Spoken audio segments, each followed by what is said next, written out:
Daniel, capítulo 3, eu quero falar essa manhã sobre os resultados de uma vida de fidelidade a Deus.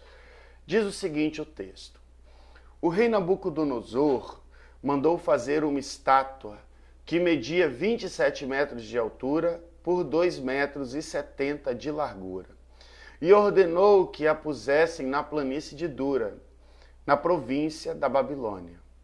Depois, ordenou que todos os governadores regionais, os prefeitos, os governadores das províncias, os juízes, os tesoureiros, os magistrados, os conselheiros e todas as outras autoridades viessem à cerimônia de inauguração da estátua.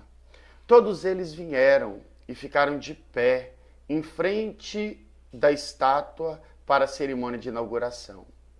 Aí, o encarregado de cerimônia, o encarregado de anunciar o começo da cerimônia, disse em alta voz: povos de todas as nações, raças e línguas, quando ouvirem o som das trombetas, das flautas, das cítaras, das liras, das harpas e dos outros instrumentos musicais, ajoelhem-se todos e adorem a estátua de ouro que o rei Nabucodonosor mandou fazer. Quem não se ajoelhar e não adorar a estátua será jogado na mesma hora numa fornalha acesa. Assim, logo que os instrumentos começaram a tocar, todas as pessoas que estavam ali se ajoelharam e adoraram a estátua de ouro. Foi nessa hora que alguns astrólogos aproveitaram a ocasião para acusar os judeus. Eles disseram ao rei Nabucodonosor: que viva o rei para sempre. O Senhor deu a seguinte ordem: quando ouvirem o som dos instrumentos musicais, todos se ajoelharão e adorarão a estátua de ouro. Quem desobedecer a esta ordem será jogado numa fornalha acesa.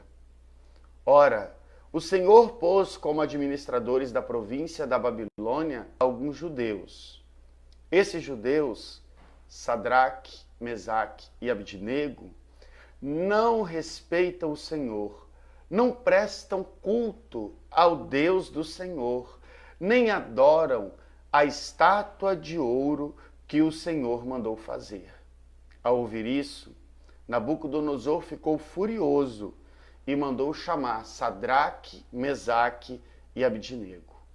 Eles foram levados para o lugar onde o rei estava, e ele lhes disse: é verdade que vocês não prestam culto ao meu Deus, nem adoram a estátua de ouro que eu mandei fazer? Pois bem, será que agora vocês estão dispostos a se ajoelhar e adorar a estátua logo que os instrumentos musicais começarem a tocar? Se não, vocês serão jogados na mesma hora numa fornalha acesa. E quem é o Deus que os poderá salvar? Sadraque, Mesaque e Abidnego responderam assim: ó rei, nós não vamos nos defender. Pois se o nosso Deus, a quem adoramos, quiser, ele poderá nos salvar da fornalha e nos livrar do seu poder, ó rei. E mesmo que o nosso Deus não nos salve, o Senhor pode ficar sabendo que não prestaremos culto ao seu Deus, nem adoraremos a estátua de ouro que o Senhor mandou fazer. Ao ouvir isso, Nabucodonosor ficou furioso com os 3 jovens e vermelho de raiva. Mandou que se esquentasse a fornalha 7 vezes mais do que o de costume. Depois, mandou que os seus soldados mais fortes amarrassem Sadraque, Mesaque e Abidnego e o jogassem na fornalha. Os 3 jovens, completamente vestidos com seus mantos, capas, chapéus e todas as outras roupas, foram amarrados e jogados na fornalha. A ordem do rei tinha sido cumprida e a fornalha estava mais quente do que nunca. Por isso, as labaredas mataram os soldados que jogaram os 3 jovens lá dentro. E amarrados, Sadraque, Mesaque e Abidnego caíram na fornalha. De repente, Nabucodonosor se levantou e perguntou muito espantado aos seus conselheiros: não foram 3 os homens que amarramos e jogamos na fornalha? Sim, Senhor, responderam eles. Como é então que estou vendo 4 homens andando soltos da fornalha? Perguntou o rei. Eles estão passeando lá dentro, sem sofrerem nada, e o 4º homem parece um anjo. Aí o rei chegou perto da porta da fornalha e gritou: Sadraque, Mesaque e Abidnego, servos do Deus Altíssimo, saiam daí e venham cá.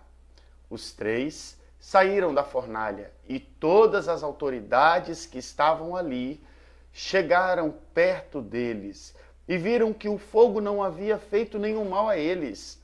As labaredas não tinham chamuscado nenhum cabelo de sua cabeça e as suas roupas não estavam queimadas e eles não estavam com cheiro de fumaça. O rei gritou: que o Deus de Sadraque, Mesaque e Abidnego seja louvado. Ele enviou o seu anjo e salvou os seus servos que confiam nele.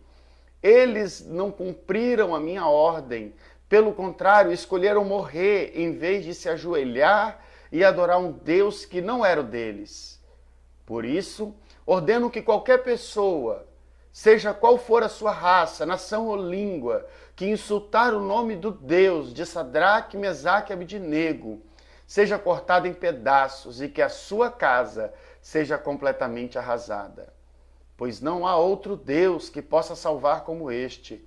Então o rei Nabucodonosor colocou os 3 jovens em cargos ainda mais importantes na província da Babilônia. Amém, meus queridos irmãos. Texto, mais uma vez, um texto maravilhoso da palavra do nosso Deus, um texto que nos ensina, se nós não expuséssemos nenhum assunto, olhando para esse texto, nós já ficaríamos bastante satisfeitos esta manhã, porque o texto em si, a narrativa do texto, já é algo maravilhoso para as nossas vidas. Mas pretendo aqui tirar algumas lições importantes para a nossa vida com relação aos resultados de uma vida de fidelidade a Deus. É bastante interessante que nós cristãos esperamos sempre superar os desafios dessa vida e escaparmos ileso dos sofrimentos. Esse é um desejo legítimo.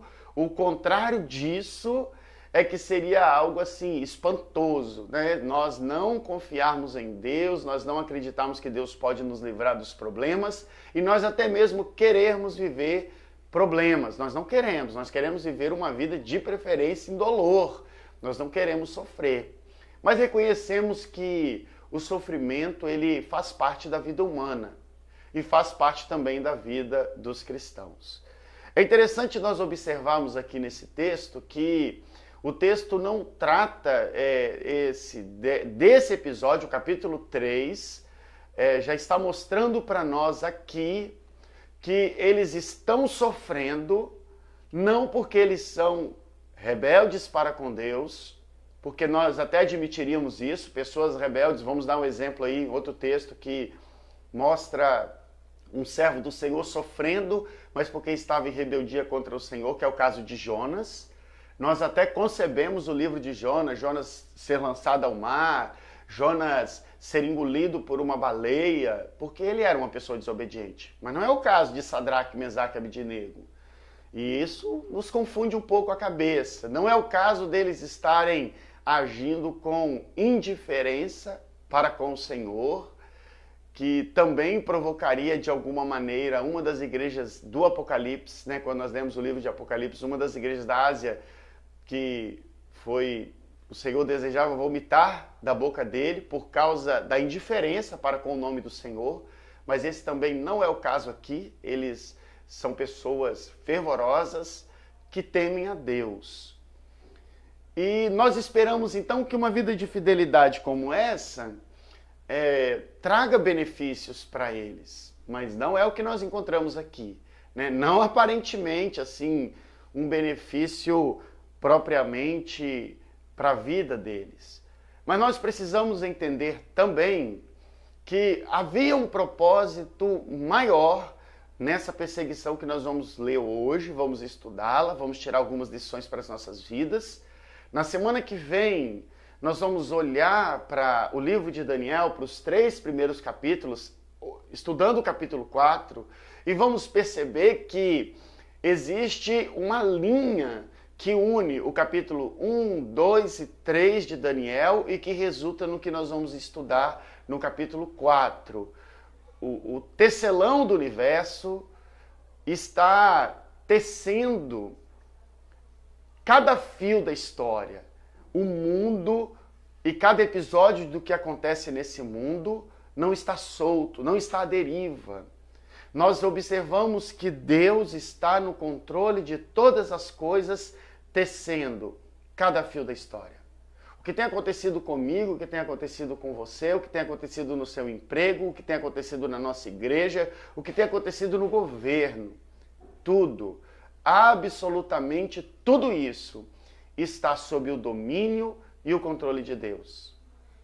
E por mais que o mundo pareça estar à deriva, por mais que pareçam que as pessoas fazem o que querem, Deus tem um propósito específico para cada situação nessa vida. E Ele tem controlado minuciosamente cada detalhe. Nós vemos aqui nesse texto, fica claro para nós, que Nabucodonosor estava preocupado com a possível desintegração de seu vasto império. Nós já estudamos lá no capítulo 1, quando eu expliquei o pano de fundo de Daniel, que o sistema de governo de Nabucodonosor nós estamos falando aqui do Império Mundial, do maior Império Mundial do seu tempo, né? Nabucodonosor era a potência mundial, é o que os Estados Unidos é hoje no mundo, né? Há muitos anos aí. Hoje, de repente, a China já disputa esse primeiro lugar com os Estados Unidos, mas era a Babilônia.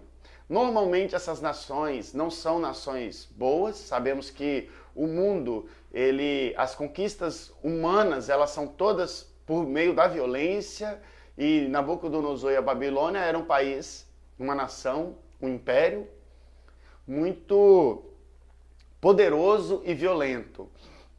Vimos isso na destruição de Jerusalém, onde eles sitiaram Jerusalém, destruíram o santuário, mataram as pessoas e levaram cativos para a Babilônia os príncipes, os nobres, aqueles que poderiam, por sua inteligência, se adaptarem à cultura caldeia e governarem aqueles que eles precisavam. Então eles levaram também pessoas comuns e colocaram como escravas dentro do Império da Babilônia.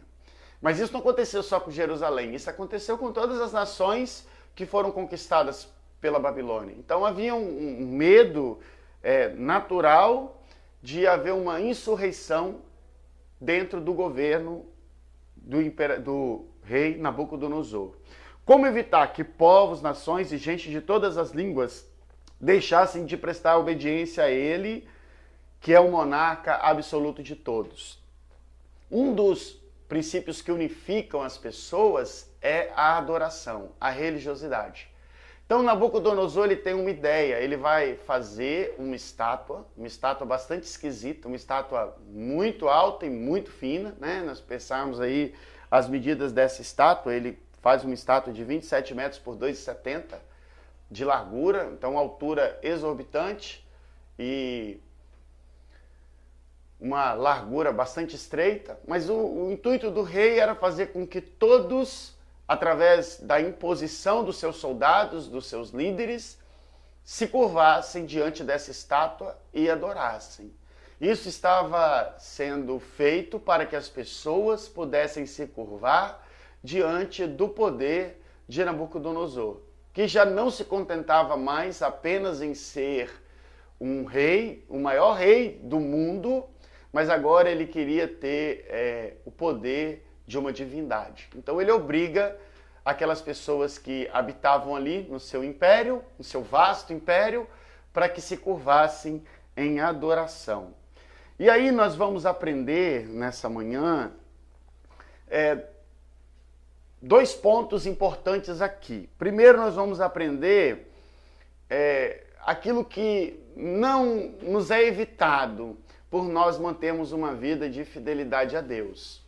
E nós vamos aprender o que nos é garantido, porque nós temos uma vida de fidelidade a Deus. E depois nós fazemos a conclusão de tudo isso.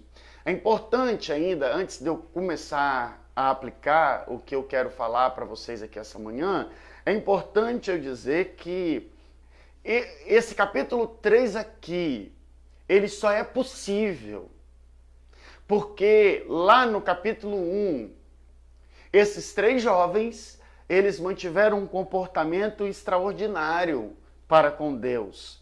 Nunca esses jovens teriam rejeitado se curvar diante daquela estátua se no capítulo 1 eles tivessem se sujeitado passivamente às demandas do rei da Babilônia, Nabucodonosor.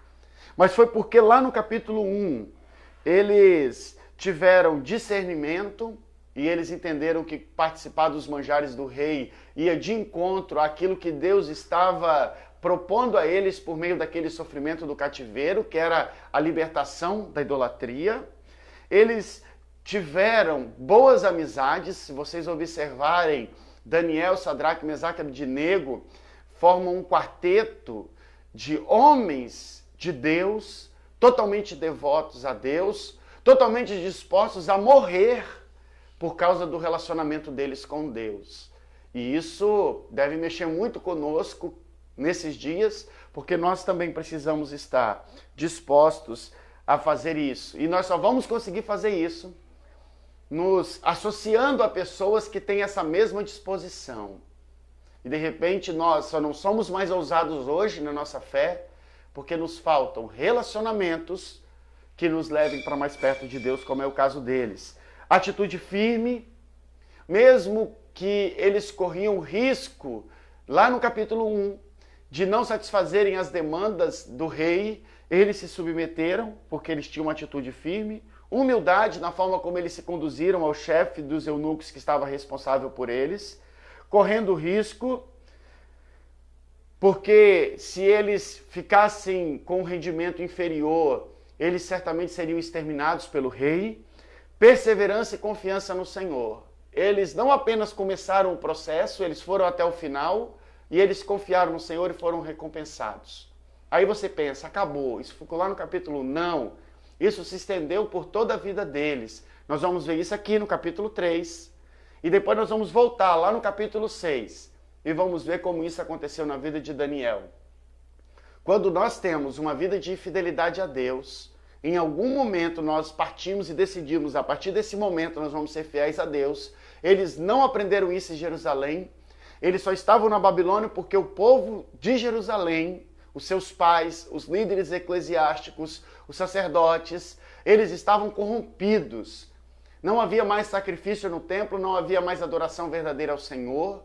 E foi por causa disso que eles foram levados para a Babilônia. Chegando na Babilônia, eles decidiram firmemente no seu coração não contaminar-se com as finas iguarias do rei. Essa decisão, do capítulo 1, versículo 8, moldou absolutamente a vida desses 4 jovens. E nós vamos perceber isso aqui, nesse capítulo 3, estudando a vida de Sadraque, Mesaque e Abdenego. Então, meu primeiro ponto aqui, e eu quero que você preste muita atenção para que a divisão fique bem clara na sua mente. Primeiro eu quero mostrar para você que quando temos uma vida de fidelidade a Deus, enfrentamos lutas terríveis. Ser fiel a Deus não significa dizer que nós não passaremos por lutas. Talvez esse ponto seja um ponto que faça com que você pense hoje, se você não tem enfrentado lutas, porque você teme ao Senhor, tem alguma coisa errada na nossa vida com relação à nossa fidelidade a Deus. Porque todas as vezes que nós somos fiéis ao Senhor, nós passaremos por lutas. O mundo não tolera pessoas que vivem uma vida de compromisso com Deus. E aí nós vamos ver isso aqui em alguns pontos. Primeiro, lutas terríveis. A primeira luta terrível que eles estão enfrentando, a tirania insana dos governos. O governo não é laico, o governo ele não é neutro. O governo, predominantemente, ele procura os seus interesses. E os interesses do governo, normalmente, é a sede pelo poder. E nós vemos isso claramente no versículo 4, quando nós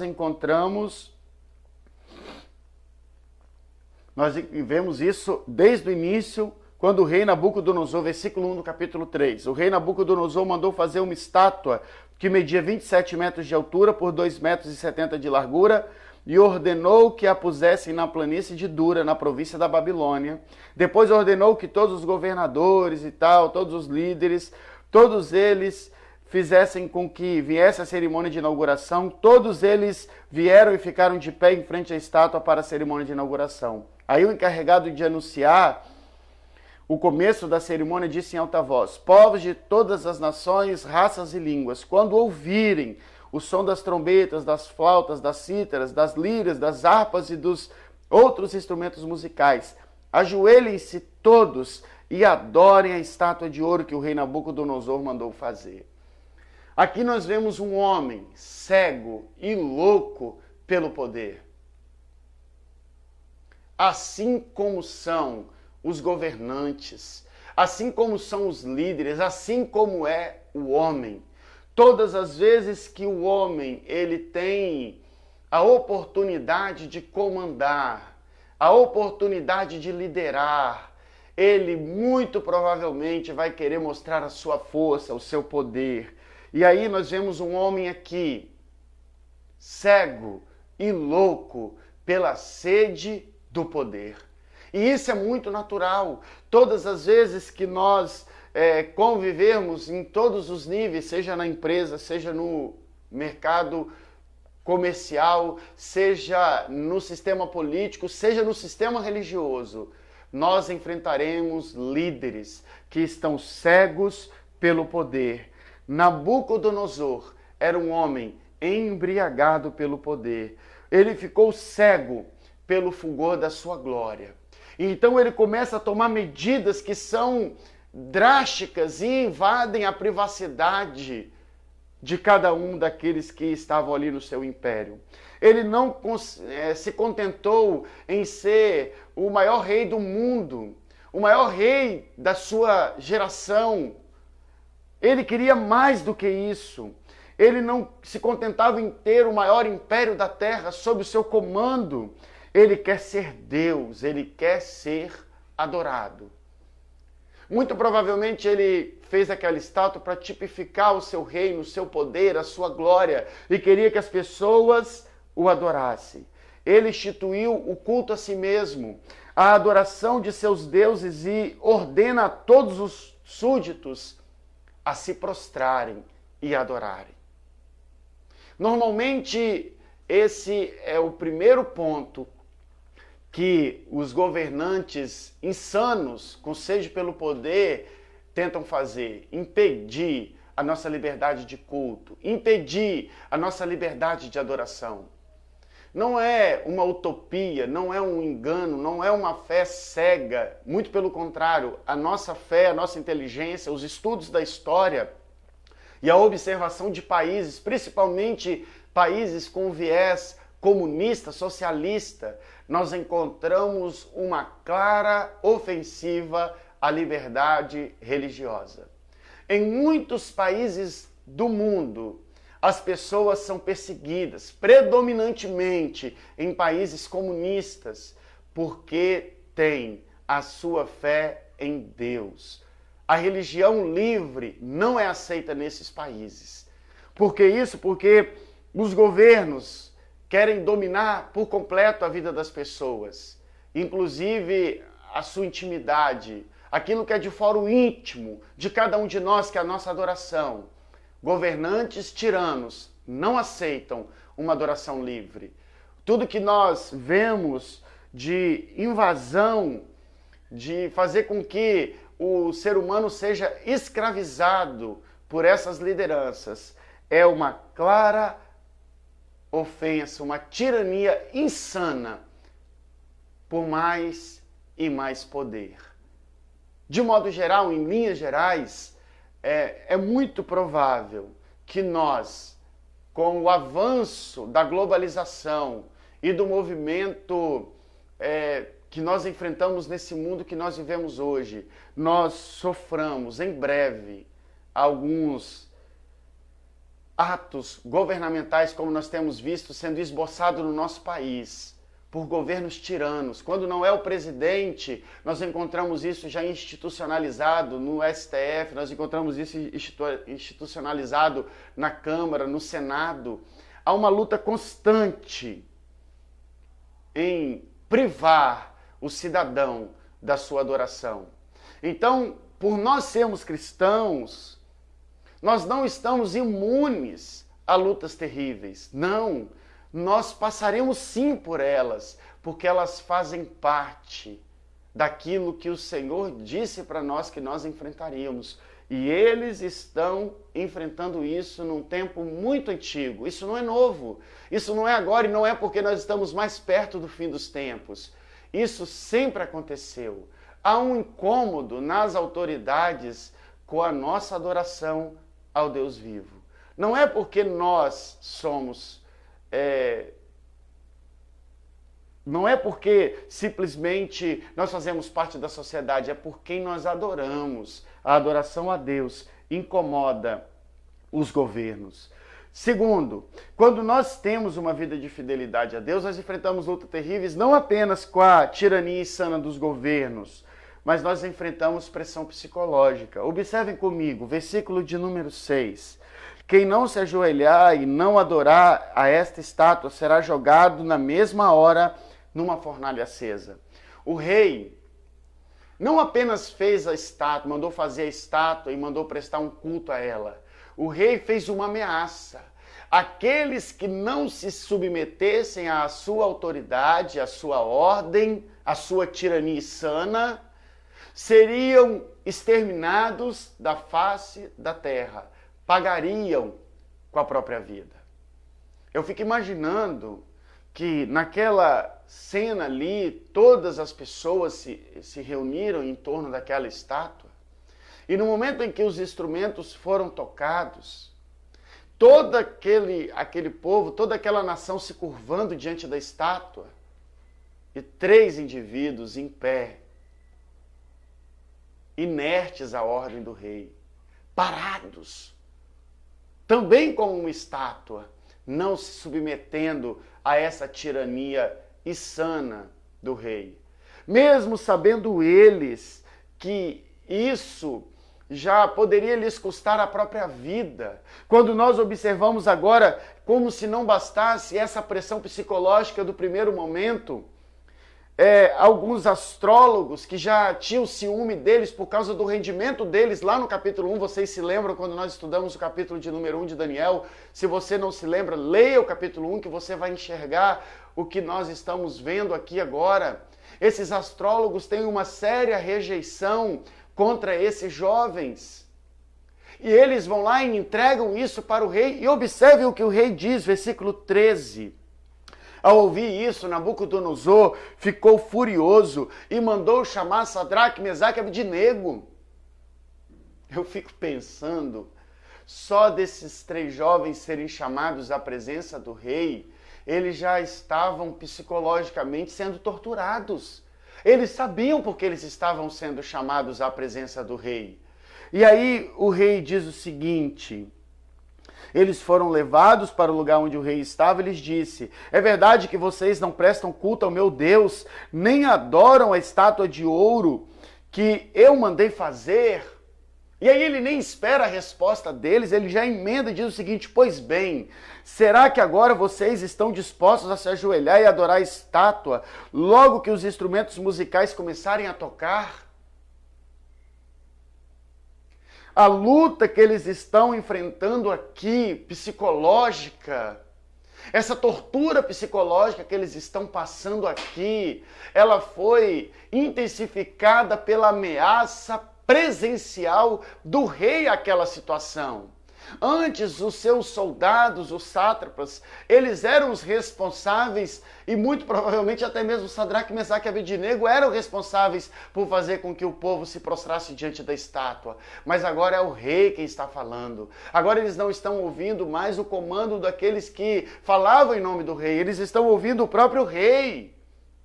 O rei, na sua insanidade, desce e vai ao encontro deles e os obriga a se ajoelharem, a se prostrarem diante da estátua. Se não, vocês serão jogados na mesma hora numa fornalha acesa. E quem é o Deus de vocês que o poderá salvar? O rei faz uma ameaça e emenda nessa ameaça um insulto ao rei de Sadraque, Mesaque e Abednego.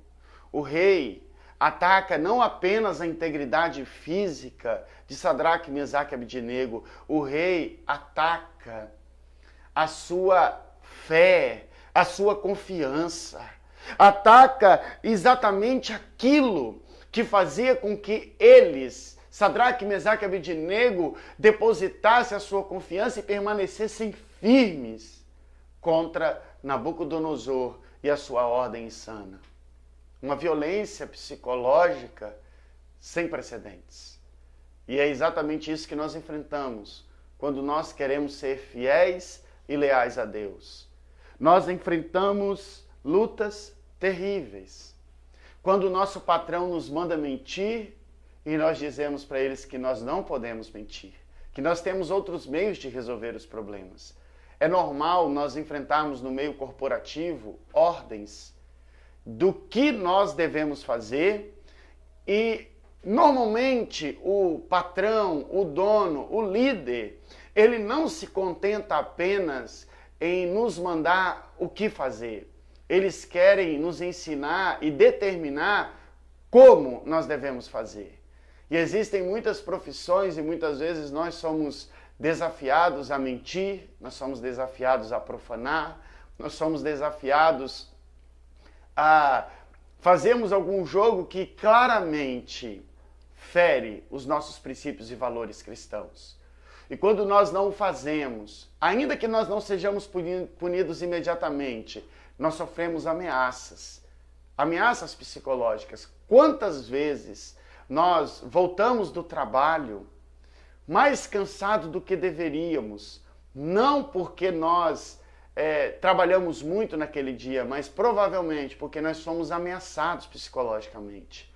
A maior batalha da nossa vida não é travada nos braços, ela é travada dentro da mente. Nós sofremos mais com a violência psicológica do que com a violência física, porque há punição clara para a violência física, mas para a violência psicológica, principalmente num país corrupto como o nosso, nós temos muita dificuldade em conseguir provar e fazer qualquer tipo de blindagem para que isso não aconteça. E eles estão sofrendo uma pressão psicológica sem precedentes. Todas as vezes que nós quisermos ter uma vida de fidelidade a Deus, nós sofreremos com a tirania insana dos governadores, dos líderes, dos chefes. Nós sofreremos pressões psicológicas. Isso faz parte das armas, do mecanismo que o mundo utiliza para afrontar uma vida de fidelidade a Deus. Um outro ponto que eu quero destacar é que quando nós temos uma vida de fidelidade a Deus, uma outra luta terrível que nós enfrentamos é a intolerância. As pessoas não toleram que você seja diferente delas. As pessoas não toleram que você leve uma vida de dedicação a Deus. O mundo anseia ardentemente para que nós conformemos a nossa vida a deles. Versículo de número 7.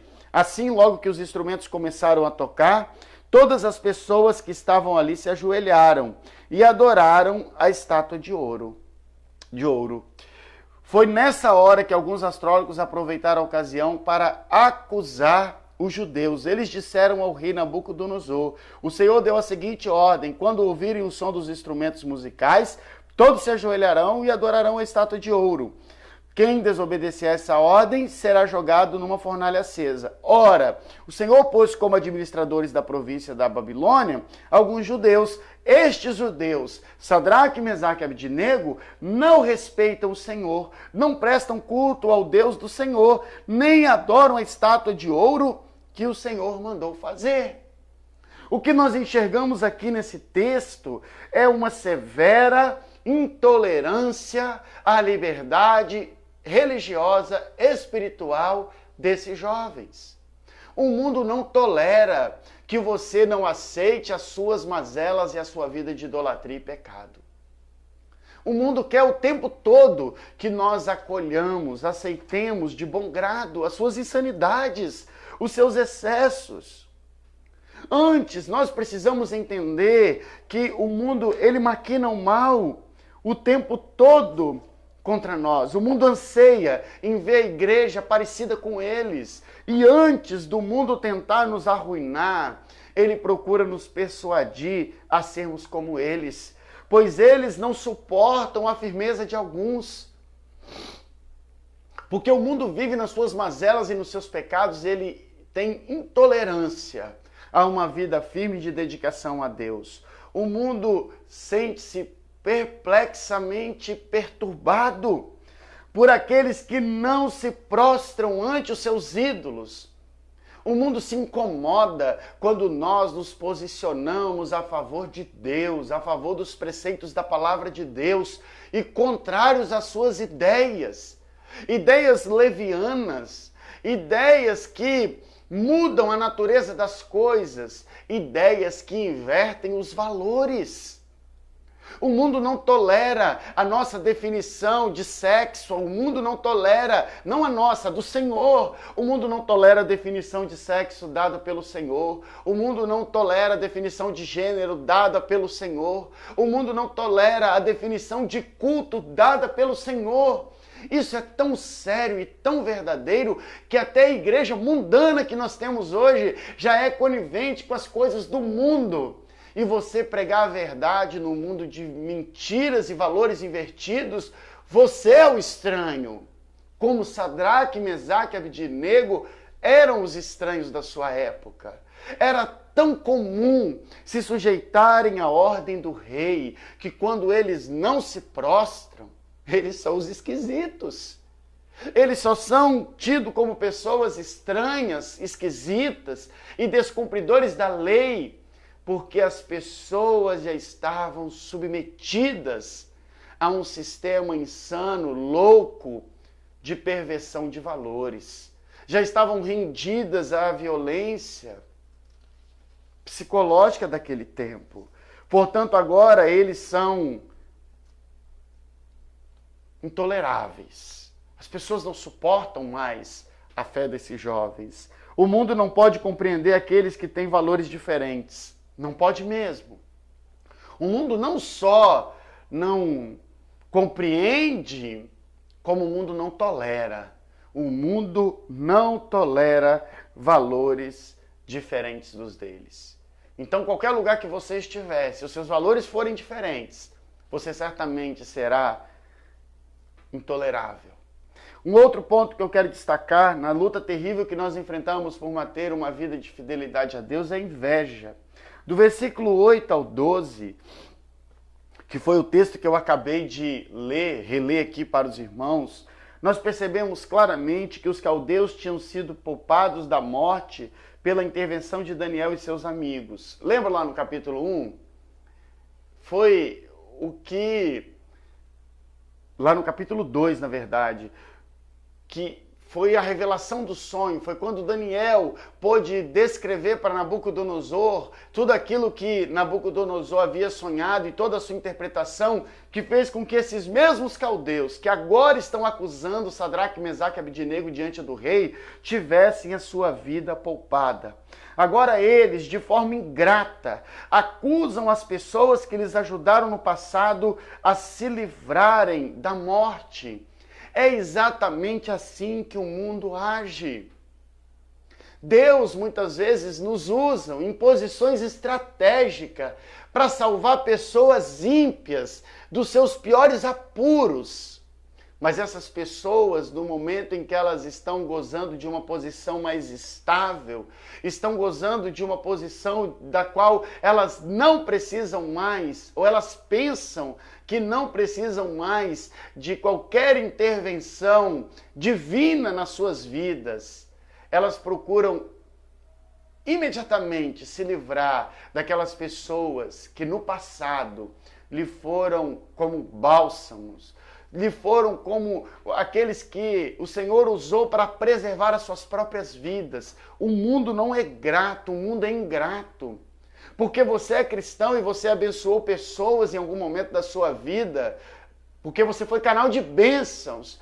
Isso não significa que você será preservado no momento em que essas pessoas estiverem bem na sua vida. A ingratidão é uma atitude que fere as pessoas e entristece a Deus. A acusação aqui dos caldeus é maliciosa. A palavra hebraica significa comer a carne de alguém. A ingratidão é como se a pessoa que foi salva por você viesse até você e comesse, te destruísse, se alimentasse de você. É aquela velha ilustração que ainda quando criança eu ouvia os pastores pregando e contando que numa enchente, no desejo de atravessar o rio, o escorpião pede carona, aí já diversos animais, pode ser um cavalo, um boi, e aí o animal conversando com o escorpião diz, mas eu não posso te levar porque você vai me picar e certamente nós morreremos. E aí o escorpião fala, como assim eu vou fazer isso? Eu preciso de você. Eu preciso de você para poder atravessar o rio, eu não posso fazer isso com você. Então ele, depois de uma persuasão do escorpião, ele cede e o escorpião sobe nas costas do animal e esse animal vai atravessando o rio. E vamos pensar de repente num animal menor, um sapo, vai pulando, vai atravessando, o escorpião sozinho não conseguiria. Quando está no meio do rio, o escorpião ferrou o animal. E aí ele olha e fala, mas você falou que não ia fazer isso. Ele falou assim, mas eu não resisti, é a minha natureza. Nós convivemos com um mundo ingrato, invejoso, que não tolera o nosso sucesso naquilo que nós estamos fazendo, que na verdade o nosso sucesso é dádiva do Senhor. E muitas vezes eles vão procurar de todas as maneiras nos ferir, ainda que nós tenhamos sido bênção na vida dessas pessoas. A inveja é outra situação dura que nós enfrentamos no decorrer da nossa vida. E aí eu quero terminar esse primeiro ponto mostrando para vocês outra, e por mais paradoxal que pareça, quando nós temos uma vida de fidelidade a Deus, uma outra luta terrível que nós enfrentamos é o modo de Deus agir. Até aqui eu mostrei para vocês situações que estavam fora do plano divino, a tirania dos governos, a pressão psicológica, a intolerância do mundo, a inveja dos seus pares. Mas outra coisa que torna a nossa fidelidade algo ainda mais desafiador para nós nesse tempo e torna a nossa luta ainda mais terrível é a forma que Deus age. Porque sempre nós esperamos que Deus nos livre do problema. Mas a forma de Deus nos livrar, muitas vezes, não é nos livrando do problema, é nos livrando nos problemas. Eu quero mostrar isso para vocês olhando, se você estudar a palavra do Senhor desde o versículo 16 até o versículo de número 25, nós vamos ver todo esse contexto, E aí eu quero mostrar para vocês alguns pontos aqui que mostram que Deus não os livrou do problema, mas que os livrou no problema. Primeiro, Deus não impediu a fabricação da imagem. Ele permitiu que Nabucodonosor fizesse a imagem. Se não tivesse aquela imagem, nada daqueles problemas teriam acontecido. Deus não impediu que Nabucodonosor acendesse a fornalha. Deus poderia ter permitido simplesmente que a estátua fosse feita, mas que nenhuma medida por parte de Nabucodonosor fosse tomada. Mas isso não aconteceu. Deus permitiu que Nabucodonosor decretasse que a fornalha fosse acesa. Deus não impediu a divulgação do decreto. O decreto não foi apenas escrito e determinado pelo rei, como ele foi amplamente divulgado a toda a nação. Deus não impediu que os 3 jovens fossem acusados, porque isso também poderia ter acontecido. Ao invés de eles terem passado por tudo aquilo que nós vimos eles passando no texto, eles terem sido levados à presença do rei, eles terem sido vistos pelos seus pares, eles terem sido colocados numa situação difícil, eles terem sido amarrados e jogados dentro da fornalha, poderia simplesmente, para aí sim serem admirados pelo rei e decretado que eles fossem admirados por todos, isso tudo poderia ter sido evitado se a admiração dos seus pares fosse imediata e ao invés de dedurá-los para o rei, eles os admirassem por isso. Deus também não os livrou da fúria do rei, nem do fogo da fornalha. O rei poderia ter se lembrado que eles eram tementes a Deus, que foi aquilo que os fez ser um destaque, que eles se sobressaíam sobre todos os outros sábios e líderes do seu reino. Deus não impediu que eles fossem atados e jogados na fornalha acesa e aquecidos 7 vezes mais. Deus poderia ter feito qualquer milagre ali, mas não, nada disso aconteceu. Deus permitiu que eles fossem violentados psicologicamente, que eles fossem violentados fisicamente, que eles fossem amarrados, que eles fossem jogados dentro da fornalha. Mas Deus os livrou na fornalha. Como nós encontramos em Isaías, eu quero ler um texto de Isaías 43, versículo de 1 a 3, diz o seguinte: Mas agora, assim diz o Senhor, que te criou, ó Jacó, e que te formou, ó Israel, não temas, porque eu te remi. Chamei-te pelo teu nome, tu és meu. Quando passares pelas águas, eu serei contigo. Quando pelos rios, eles não te submergerão. Quando passares pelo fogo, não te queimarás, nem chama arderá em ti, porque eu, o Senhor teu Deus, o Santo de Israel, porque eu sou o Senhor teu Deus, o Santo de Israel, o teu Salvador. Meus queridos irmãos, então todas essas situações que nós acabamos de ver são situações que nos levam ao desespero. Nós gostaríamos de não ter que passar por isso. Nós gostaríamos de não ter que perder o emprego, nós gostaríamos de não ter que passar por pressão no nosso emprego, nós gostaríamos de não ser impedidos de irmos à igreja, nós gostaríamos de ter a nossa vida normal, nós gostaríamos de não ser acometidos dessa enfermidade, que é desse vírus, o coronavírus. Nós gostaríamos de viver uma vida perfeita e feliz, mas isso não vai acontecer. E muitas pessoas têm apostado assim, eu vejo pastores falando de maneira romântica, que Deus vai nos livrar, que Deus vai nos proteger. Eu penso que nós não precisamos contar absolutamente com isso, porque o modo de Deus agir no decorrer da história não necessariamente é nos livrando dos problemas. Pode ser que Ele nos livre nos problemas, e essa é a maneira mais comum de Deus, porque Deus tem sempre um propósito maior do que simplesmente nos livrar dos problemas. Nós achamos que o mundo gira em torno dos nossos interesses. Eu sou filho de Deus, nada vai me acontecer. Esse não é o propósito de Deus para as nossas vidas. Olha a teologia desses jovens. Eles responderam ao rei no final do versículo 16, 17 e 18. Eu quero ler para vocês entenderem. Ó rei, nós não vamos nos defender, pois se o nosso Deus, a quem adoramos, quiser, e aí é vontade de Deus, não depende da vontade do homem, ele poderá nos salvar da fornalha e nos livrar do seu poder, ó Rei. Porque ele é todo poderoso, ele é onipotente, nós estudamos isso semana passada. Deus é soberano, ele é livre, ele faz o que quer, da maneira que quer, na hora que ele quer.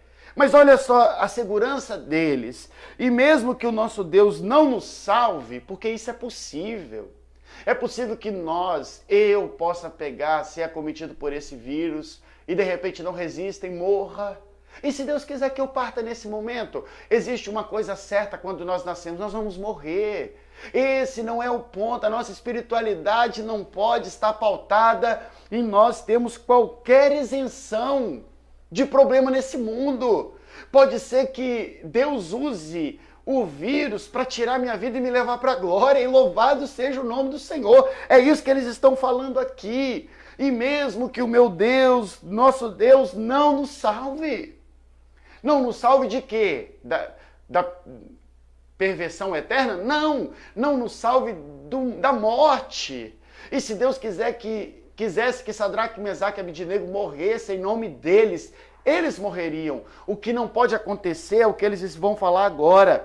O Senhor pode ficar sabendo que não prestaremos culto ao seu Deus, nem adoraremos a estátua de ouro que o Senhor mandou fazer.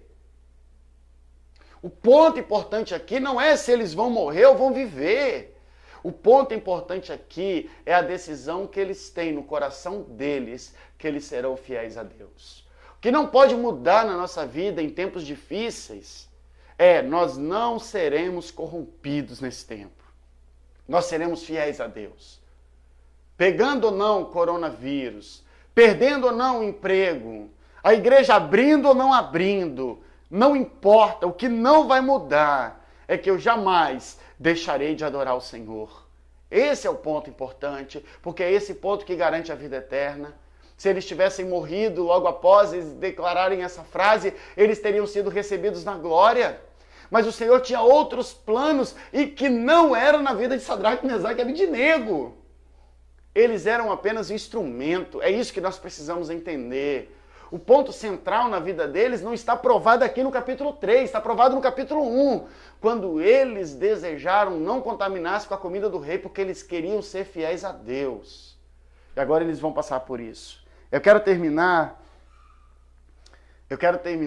a minha palavra aqui essa manhã mostrando para vocês alguns privilégios que nós temos quando nós somos fiéis a Deus. Primeiro, Deus transforma um instrumento de morte em instrumento de livramento. É impressionante esse texto. Porque o fogo que deveria ser usado para matar Sadraque, Mesaque e Abidnego foi o fogo que os libertou das amarras que os soldados haviam colocado sobre eles. Versículo de número 25 e 27. Como é então que estou vendo 4 homens andando soltos na fornalha? O rei pergunta o seguinte, Nabucodonosor, versículo 24, de repente Nabucodonosor se levantou e perguntou, muito espantado aos seus conselheiros, não foram 3 os homens que amarramos e jogamos na fornalha? Como é então que estou vendo 4 homens andando soltos na fornalha? Aqui está o milagre de Deus. O fogo só queimou as cordas que os prendiam. O fogo os libertou das cordas e Deus os libertou do fogo. Meus irmãos, quando nós temos bem definido na nossa vida que nós permaneceremos fiéis ao Senhor, quer vivamos, quer morramos, quem vai cuidar daquilo que o mundo prepara contra a minha vida é Deus. E pode ser que aquilo que o mundo está usando para nos destruir seja o instrumento de Deus para nos libertar.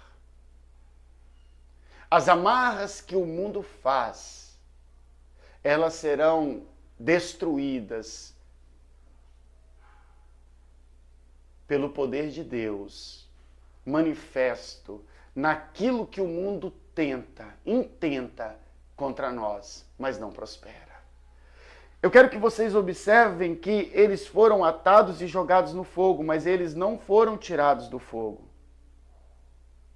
Eu quero que vocês prestem atenção nisso. Eles foram amarrados, eles foram jogados, soldados que os jogaram foram mortos, mas eles não foram, não precisou de outras pessoas irem lá, apagar a fornalha e resgatá-los. Eles saíram do fogo. Eles foram jogados presos e eles saíram livres. Sabe por quê? Porque Deus os libertou. Eles foram jogados parecendo que como pessoas impotentes e fracas, mas eles saíram como aqueles que venceram as armadilhas que o mundo havia preparado para eles. Quando nós temos uma vida de fidelidade a Deus, nós desfrutamos de privilégios singulares. Em primeiro lugar, então, Deus usa um instrumento de morte para nos livrar da morte. Segundo, desfrutamos da presença de Deus. O rei Nabucodonosor, ele está espantado porque quando ele olha para dentro da fornalha, ele não vê Sadraque, Mesaque e Abednego apenas. Ele vê aquilo que nós, teólogos, chamamos de teofania. Jesus Cristo está com eles. O anjo do Senhor os assistiu.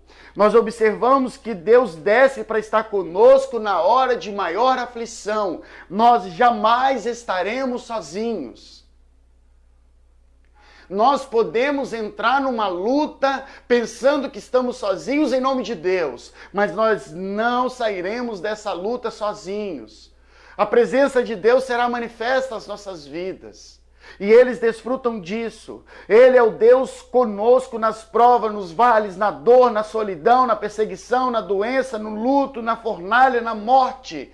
Ele é o quarto homem. Nunca, jamais nós estaremos sozinhos.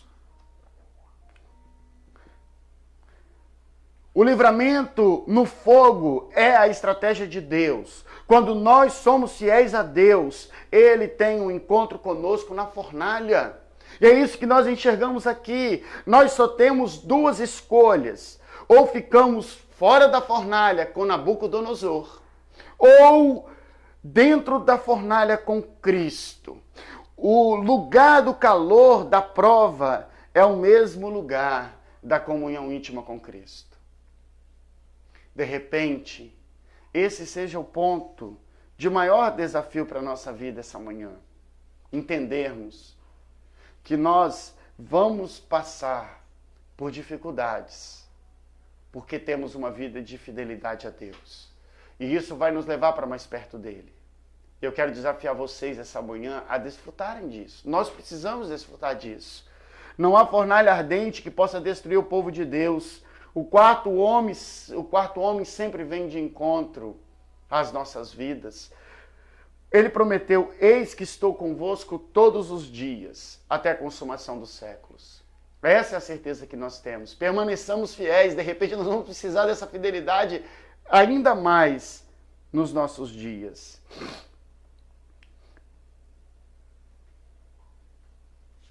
Ainda eu quero destacar para vocês que quando temos uma vida de fidelidade a Deus, desfrutamos de privilégios singulares, e outro privilégio singular é que nós testemunhamos do poder de Deus.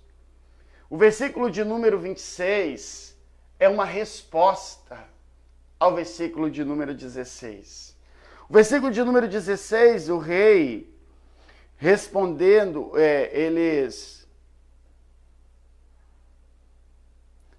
o rei diz o seguinte: ó rei, nós não vamos nos defender. Quando o rei perguntou para eles o seguinte, no final do versículo 15, e quem é o Deus que os poderá salvar?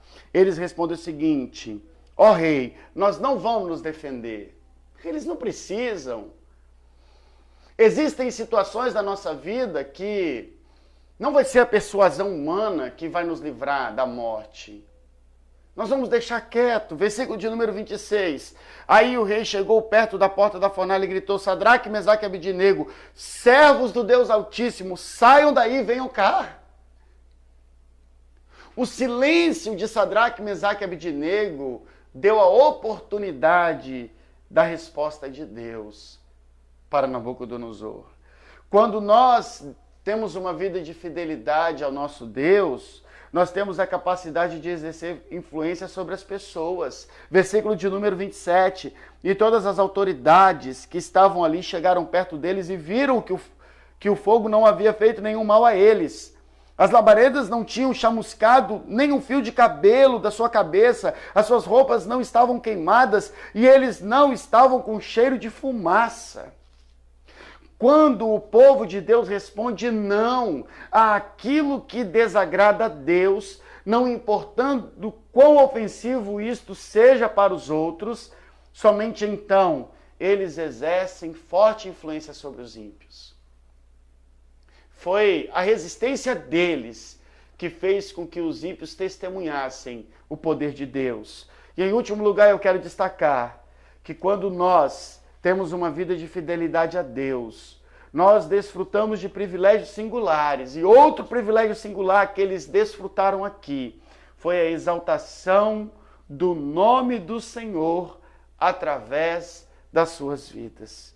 Versículo 28 e 29, nós vemos o rei Nabucodonosor, que não fala, não declara, ele grita, diz o texto, o seguinte, que o Deus, ele já havia dito o Deus Altíssimo, agora a referência que ele tem de Deus é, e o Deus de Sadraque, Mesaque e Abidnego seja louvado.